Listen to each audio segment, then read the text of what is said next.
Welcome back to the On Purpose Investor Show, number 62. Wholesaling isn't the only way to get started in real estate investing. Welcome to the On Purpose Investor Podcast. My name is Eric Vogel. I'm a real estate investor, mastermind coach, husband to an amazing woman, and often my co-host, Tiffany, and father to two incredible boys. I'm on a mission to help you become a real estate investor and not only achieve seven-figure success like my wife and I did, but to do so with intention, direction, and clarity. If you want to transform your financial and personal goals, become the version of yourself you've always wanted, and reach your dream life ASAP, then you're in the right place. Thank you for deciding to hit that play button today. Now let's begin.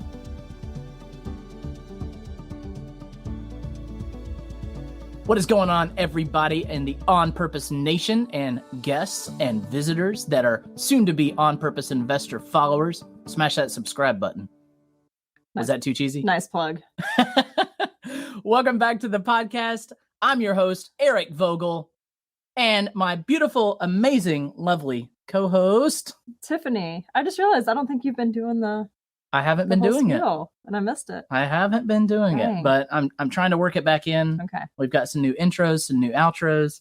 We've just had a big surge of new followers and new listeners. So if that is you, thank you for being here today to take in what we are trying to put out, which is hyper-intentionality within building your dream life through real estate investing and all things investing. Our goal is to make sure that you are living a life that is in alignment with where you really want to go.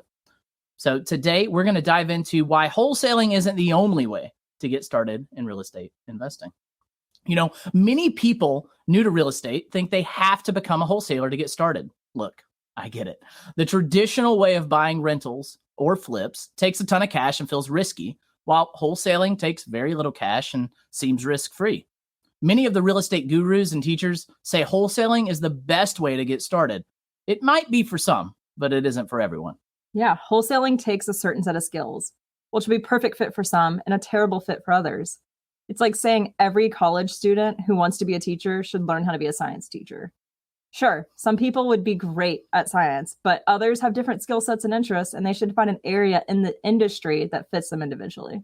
Right. So you can follow that typical real estate, advice and start with wholesaling, or you can learn which part of the industry is more appealing to you and your situation and take strategic action towards your goals. So which path are you going to take? If you want to learn more about how to get started the right way, then come hang out with us as we dig deeper. Yeah, I'm excited for this one. Yeah, we have spent 60 something episodes talking about ins and outs, talking about, pitfalls, the creative different ways to be successful at real estate investing. We haven't really talked about some don't do this. Yeah. But, wholesaling does work for some folks. And we know someone that is an amazing wholesaler out of Cincinnati, Ohio. And she has a whole incredible business from it. She just took a vacation for like a month and a half, I think maybe 2 months. And they were doing 10 deals a week, something like that. And she didn't do anything. She was, sailing the coast of Mykonos. Yeah. It works for her. Right. Absolutely. And that's what it is. It works for her. And she's built a great business. And if you want to learn from her, look up Vina Jones-Cox, the real estate goddess. Yes, right. If you want to learn wholesaling, she's perfect. And we're not by any means knocking wholesaling. That's not our intention. It is a great business if you do it right. And real estate investors that don't do wholesaling sometimes really depend on wholesalers to go hunt those deals so that us, the end buyer, can get into a home under market value. Right. And the wholesaler does a ton of work. Right. Some do mailers and cold calls and all. They do all that legwork. I would gladly pay someone a wholesaling fee so I don't have to do that. Yeah, absolutely. But that's the thing. When we started, we had clear goals of what we wanted. And for us, it was a certain number of buy and hold rentals. And we knew to get there, we had to take a certain path. So we started with where we wanted to be. Yeah. So that is step one. We've got 3 steps we're going to break through on this episode. And step 1 is starting with the end in mind. Yeah. So start with where you want to go. Yeah. And how do you know where you want to go? I mean, for us, it took us a long time to get to the point of having a true roadmap. But we knew we wanted to have financial freedom, replace our income so that we didn't have to go back to work after our first son was born. Right. And some people out there may be lost. They're like, well, I mean, I can't really predict what I want in, 5-10 years. I can't really predict where my life's going to be, or if I'm going to get married, if I'm going to have kids. That's the whole point of it. The roadmap is fluid. The roadmap can change. Mm-hmm. But the idea is that you have a direction you're heading. Yeah. And my favorite quote of all time in regards to this is Yogi Berra. Of course it is. Not the "you took my picnic basket" Yogi Berra, the baseball player. And he says, if you don't know where you're headed, you'll end up someplace else. Yeah. And that is so true no matter where you are in life. And we have found a lot of success with our students and ourselves in the exercise called the Top 10.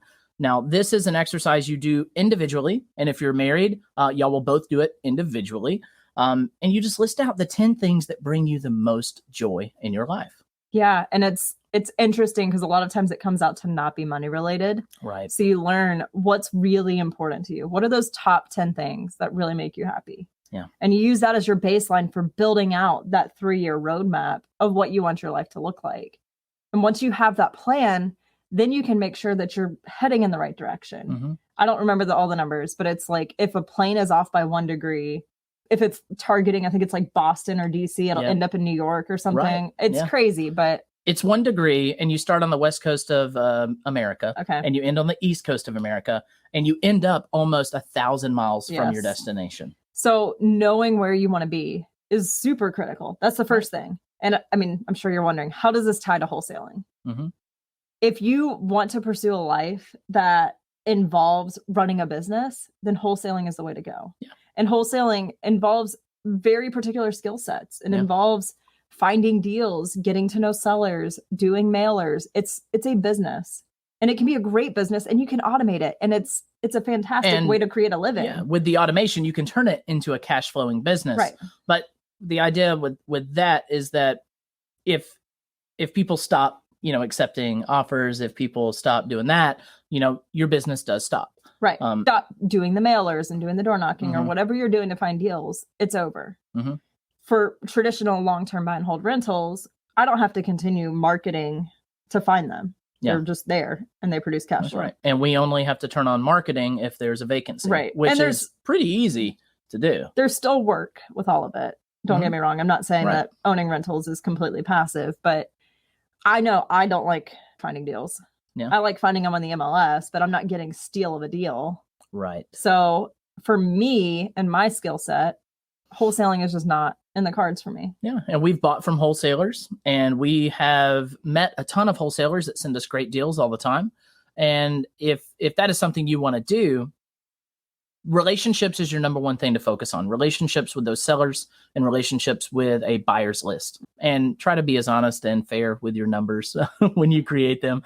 Don't if you're going into your first wholesaling deal, don't try to mark it up 30, 40 grand unless you get that good of a deal under contract. Right. There's a lot that goes into wholesaling. Right. And I think it's a lot of people overlook how much goes into it. Mm-hmm.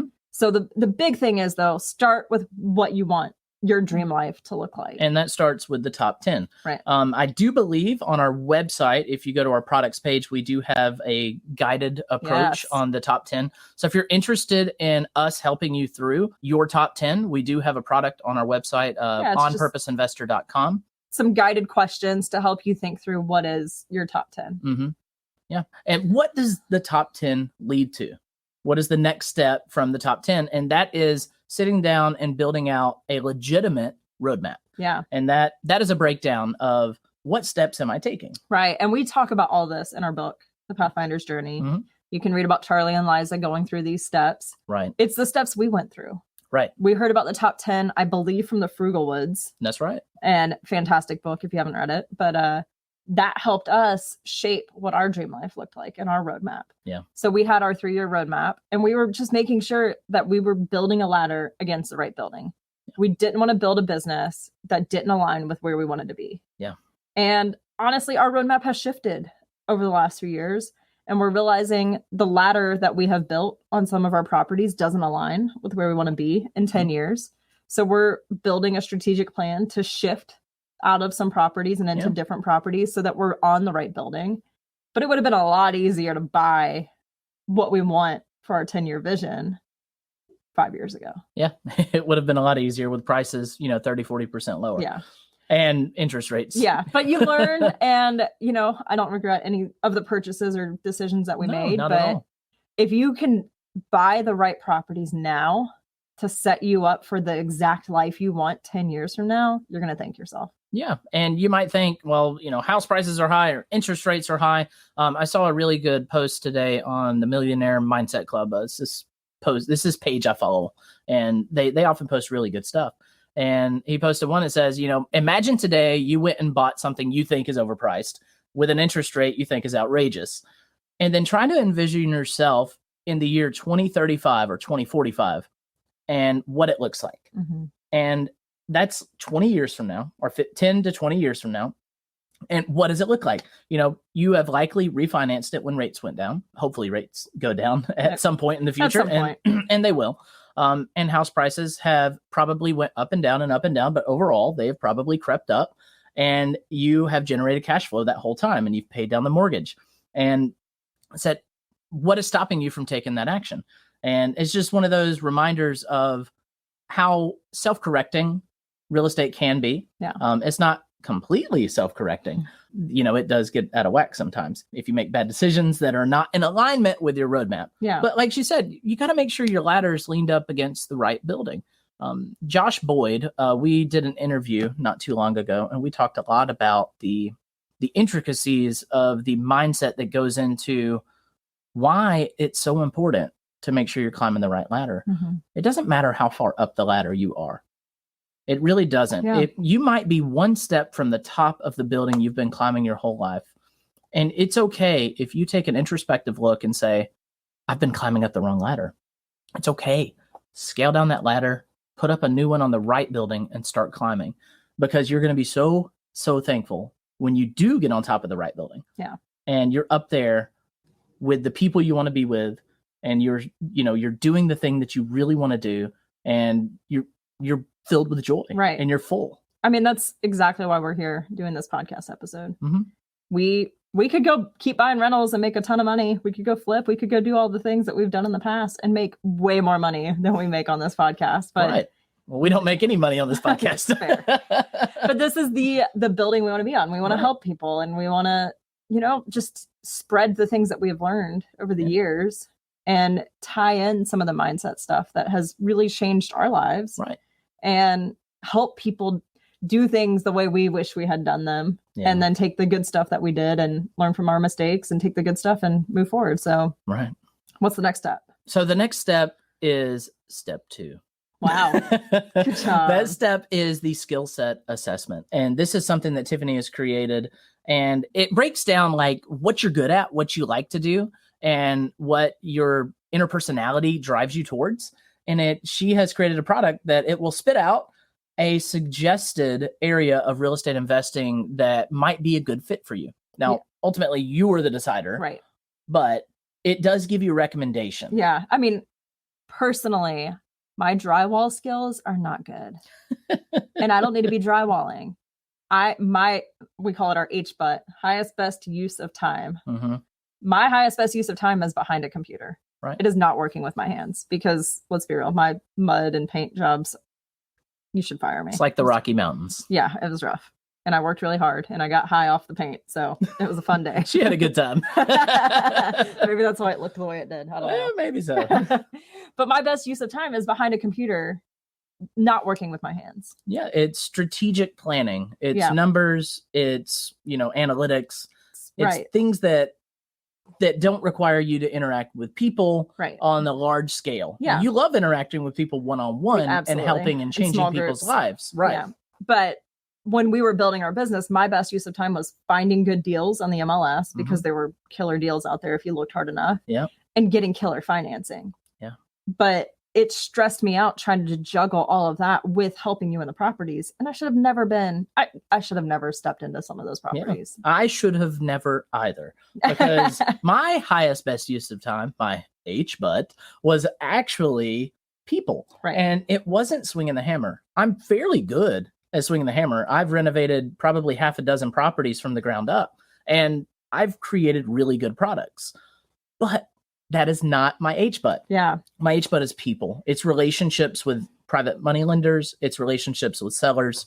And it's the conversations, because I gain a lot of energy when I help people solve problems. Absolutely. And that's something I discovered when we went through the human design on I'm a reflector. Yo, you're going super woo right now. Well, we're going to just touch it just a second. And so I'm a reflector. And so I have a very open mind, and that means I don't really have a lot of opinions, but I do chameleon into conversations and relationships. And the biggest benefit that gives me is that I can truly feel the situation someone's in. Right. And I can really, truly help them solve a problem. You have a lot of empathy. But the fun part is when Eric gets on the phone with someone that's like super Southern, because we live in Georgia and it happens. Eric turns into like the full-on country boy. And it's hilarious to watch. Well, we also, sidebar, but we also just got a lot of videos from my childhood, and I'm converting them to digital. And I found a video of me singing karaoke when I was 11 years old. And I was singing Drops of Jupiter by Train. Country boy. And every word that came out of my mouth was so twangy. Yeah. Like it was... We didn't realize how twangy he was until our 2-year-old started talking. And then we're like, where's the Southern accent? Oh, God, it's Dad. It's me. Yeah. It's me. I am a true Southern bumpkin. Yep. Can't take the Whitesburg out of him. That's right. Whitesburg is the town I grew up in. So with the skill set assessment, it's just a way of finding that thing that you're really good at and enjoy doing. Yeah. And going all in on that. And I get like, buying a rental or flipping, it does take some money. You have to have some cash. There's no way to get around it. But you can take that thing that you're really good at and find a way to make a business out of it. And if you're really good at finding deals, go wholesale. It's perfect. You can like make tons of money selling your deals to other people. But if you're not good at finding deals, but let's say you're good at managing tenants, go do that. I mean, there's so many ways to make money in real estate. And it's finding what you're good at and you love doing. Yeah. Because then you won't burn out. Right. Absolutely. Hopefully, people really want to get into wholesaling because it seems risk-free. It seems really cheap. Honestly, you don't have to have money to get started. You have to have $500, $1,000 to do mailers or whatever. Yeah. Or you could just go door knocking and that's pretty free. You just need gas money. Yeah. And write on the back of a napkin and leave them on people's doors. Don't know how many callbacks you'll get, but Bill Cook got started somehow. Yeah. That's a plug at our old buddy, Bill Cook. That was a burn. That wasn't a plug. That was a good burn. But there are other ways to get started in real estate where you also don't have to have tons of cash. Right. If you don't know anything about David Tilney, he's a wonderful guy that teaches about master leasing. And that is a way to get into real estate investing without any cash. Right. You just got to know what you're doing. Yeah. And that's being a professional tenant where you act as a landlord. Yeah. Highly, highly recommend his class. Even if you're not interested in master leasing, just for property management, it changed our business in a huge way. Yeah. So skill set assessment. We did an awesome masterclass on this not too long ago, which I think is on the website also. It is. So if you want the recording of that, definitely go check it out on purposeinvestor.com. I think it provided a ton of value to people that are trying to find their path and what ladder should they be building. Right. I can't stress it enough. So we were both climbing ladders, when we first met each other, and we were fairly comfortable in the ladders we were on. I was chasing a dream of being a band director, and I was, climbing that ladder. I went from a small, country school to a little bit bigger country school. So you fit in there really well. I fit right in. There it is. I tell you what, I fit right into that. And you might think that this is fake, but it's honestly how I grew up. All right, I'm done. I'm done. That's rough. I'm done. So I was climbing that ladder and I was very happy with it, but I was working 70, 80 hours a week. And when I met you and you're like, I wanted the family, you wanted the family. And we took a hard look and we're like, I can't spend any time with family if I'm at work 80 hours You're not going to see your kids a lot, especially in the fall season. Right. And you were climbing a ladder too. Yeah. I was climbing the corporate ladder and I loved my job. It was great. Yeah.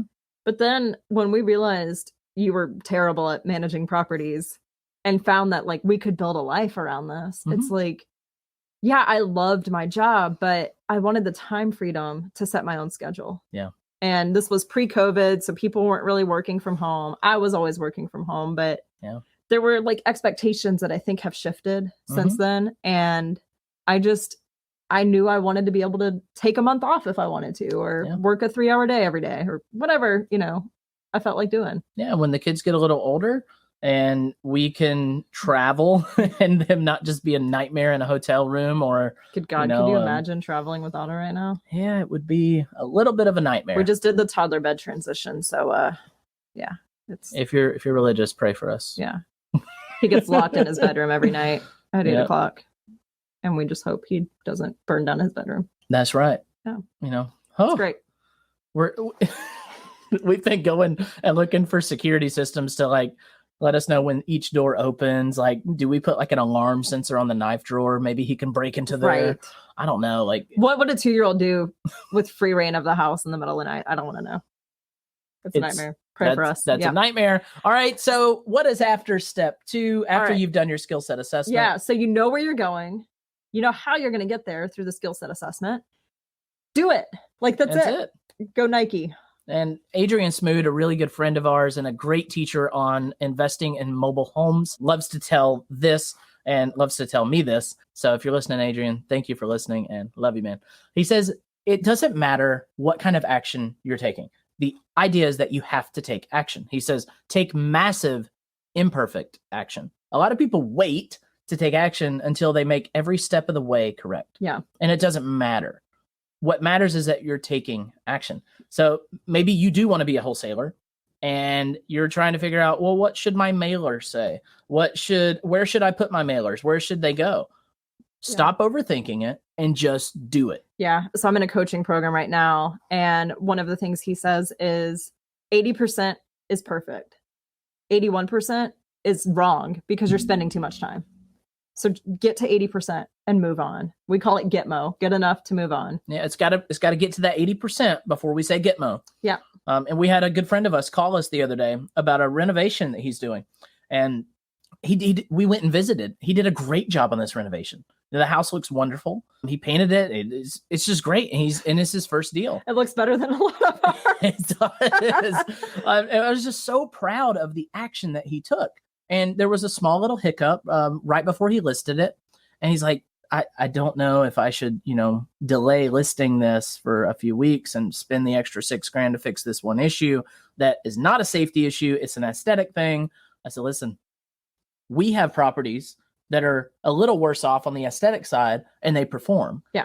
And I said, this is the Gitmo moment. Right. He's probably at 95%. And this is like a 5% thing. Absolutely. That in 3 years after the property has performed and he has collected income on it and he has gotten a tenant in there for 3 years and they have worn the floors down and all that. And then I want to pause you for a second. Oh. So the crawl space. Yep. And one of the piers is messed up, right? No, it's just the 100-year-old house. And one of the floor joists, just one of them, is not rotted. It's not termite damaged. It's just old. Okay. And it's just like, he said, it's like a 3/4 inch little dip in the floor. So they can't get to the crawl space because it's such a tight squeeze. Mm-hmm. So the alternative is tear out the brand new floors he put in, fix it from up top, and then put the floors back down. Yeah. And we were just, when you have to replace those floors, then you can worry about it. That's right. But it's not a safety issue. It's just a feeling in the floor.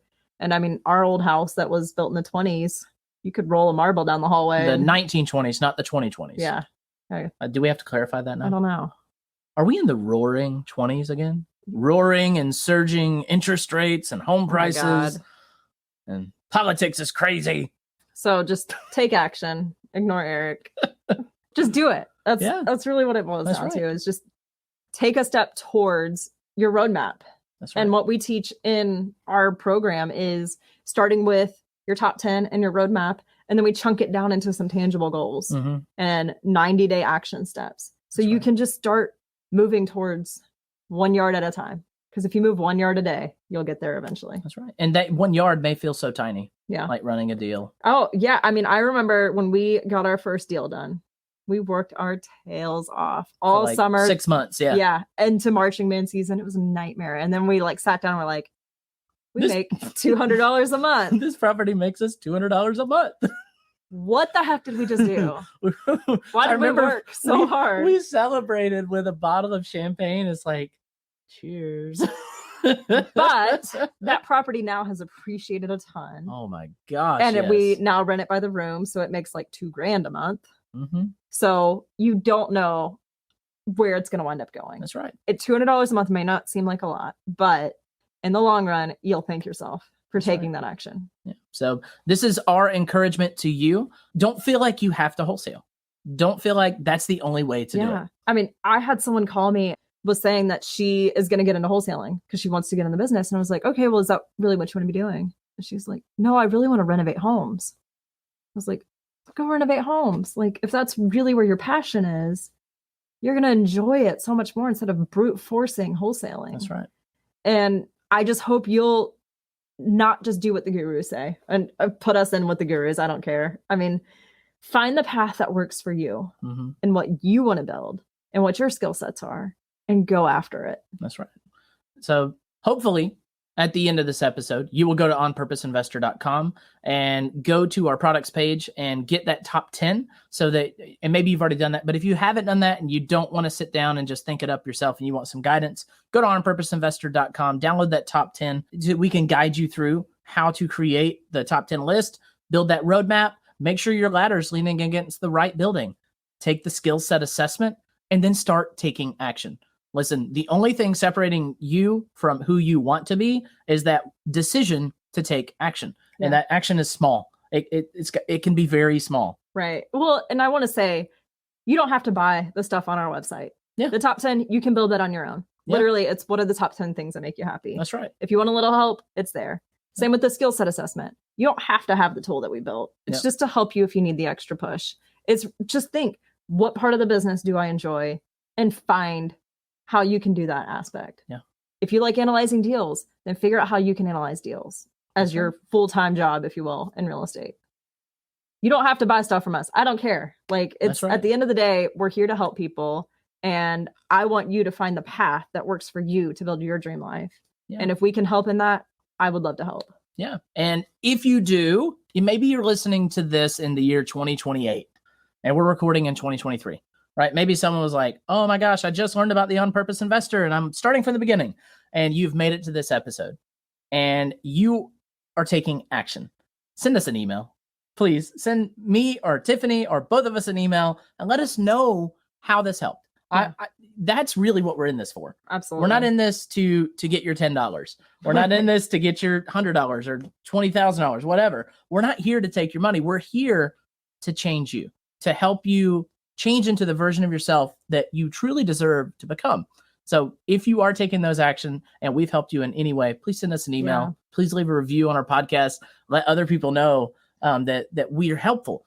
That's like my main goal is to help people shift. We built an awesome life with our rental properties and we want others to be able to live that life too. That's right.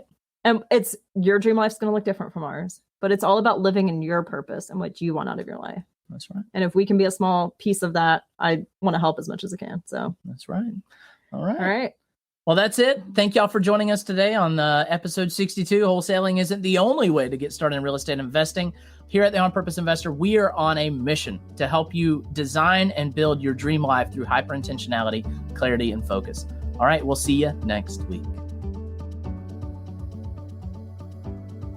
We are immensely grateful for you joining us today. If you haven't already done so, we invite you to subscribe to our show. We understand that many of you tune in regularly, but perhaps haven't had the chance to hit that subscribe button yet. Don't worry, it's effortless. It takes about 3 seconds to follow or subscribe on your platforms like Spotify, Apple Podcasts, or wherever you're enjoying the show. Your support is invaluable to us and has played a crucial role in the tremendous growth of our podcast. We sincerely appreciate your assistance in any way, shape, or form. Together, we can launch this podcast to even greater heights.